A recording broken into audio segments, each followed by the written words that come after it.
નકલીની બોલબાલા જેવા બદનામ બનેલા ગુજરાત રાજ્યમાં હવે અમદાવાદ બાદ સુરતમાં પણ નકલી હથિયાર લાયસન્સ કૌભાંડ બહાર આવ્યું છે। છેલ્લા 2-5 વર્ષમાં ગુજરાત એન્ટી ટેરરિઝમ સ્ક્વોડે ડ્રગ્સ, હથિયારો સહિત અનેક ગુનાનો ભેદ ઉકેલ્યો છે। ત્યારે હાલમાં રાજ્યવ્યાપી હથિયાર પરવાના કૌભાંડની વાત કરીએ તો એટીએસ ગુજરાતને ખૂબ જ મોટી સફળતા મળી છે। નક્સલ પ્રભાવિત મણિપુર, નાગાલેન્ડ રાજ્યમાંથી નકલી ગન લાયસન્સ બનાવડાવી દેશભરમાં ગન વેચવાના ચકચારિત પ્રકરણમાં કતારગામમાં જ ગજાનંદ ગન હાઉસના સંચાલક અતુલ પટેલ સુરતનો મુખ્ય સૂત્રધાર હોવાનું બહાર આવ્યું છે। અતુલે 51 હથિયાર નકલી લાયસન્સને આધારે વેચ્યા છે। પોલીસે અતુલ, તેની પાસેથી હથિયાર ખરીદનાર 3 વ્યક્તિ સહિત 4ની ધરપકડ કરી 20 હથિયાર અને 93 કાર્ટીજ સાથે કબજે કર્યા છે અને 16 જેટલા આરોપીને વોન્ટેડ જાહેર કર્યા છે। સુરત શહેરમાંથી ગુજરાત એટીએસ અને ક્રાઇમ બ્રાન્ચે મળી બોગસ વેપન લાયસન્સ કૌભાંડનો મોટો ખુલાસો થયો છે। આ વચ્ચે તપાસમાં જાણવા મળ્યું કે સુરતમાં પ્રખ્યાત ગજાનંદ ગન હાઉસમાંથી બોગસ લાયસન્સના આધારે અત્યાર સુધીમાં કુલ 51 હથિયાર ઇસ્યુ કરવામાં આવ્યા છે।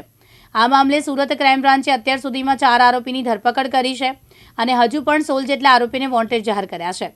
પકડાયેલા આરોપીઓમાં ગજાનંદ ગન હાઉસના માલિક અતુલ પટેલનો પણ સમાવેશ થાય છે। આ કૌભાંડમાં ચોંકાવનારી વાત એ પણ છે કે લાયસન્સ મેળવવા વ્યક્તિઓ ક્યારેય નાગાલેન્ડ ગયા જ ન હતા। માત્ર નકલી સરનામા અને દસ્તાવેજોના આધારે તેમને લાયસન્સ અપાયા હતા। પોલીસે હાલ નવા 3 લોકોની ધરપકડ કરી સાથે બોગસ લાયસન્સના આધારે હથિયાર આપનાર ગજાનંદ ગન હાઉસના માલિકની પણ ધરપકડ કરવામાં આવી છે।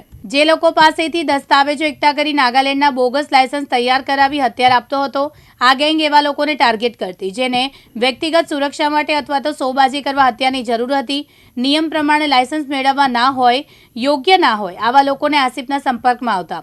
ત્યારબાદ તેની પાસેથી આધાર કાર્ડ, પાન કાર્ડ સહિતના તમામ દસ્તાવેજો કુરિયરના માધ્યમથી મંગાવવામાં આવતા।